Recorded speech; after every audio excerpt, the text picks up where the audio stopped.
ತಲೆ ಸುತ್ತಿ ಸುತ್ತಿ ಸುತ್ತಿ ನಿನ್ನ ಅಡ್ಡ ಹೊಡ್ಕೊಂಡ್ ಬಂದೆ. ಕತೆ ಕಟ್ಟವಳು ಇಲ್ಲ ಡವ್ವು ಕಟ್ತವಳು, ನಿಜ ಹೇಳ್ತವಳು ಮಚ್ಚೀರಿಲೇ ಬಿಡ್ತವಳು.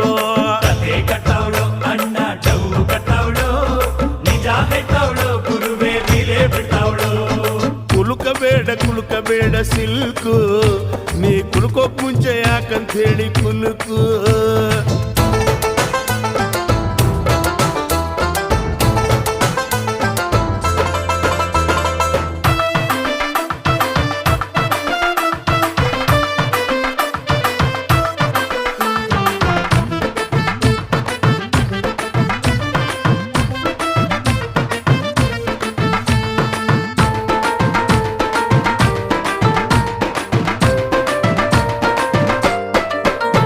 ಮೊನ್ನೆ ಮ್ಯಾಟ್ನಿಗೆ ಹೋದೆ ಥಿಯೇಟ್ರಲ್ಲಿ 1/2 ಫ್ರಂಟ್ ಸೀಟಲ್ಲಿ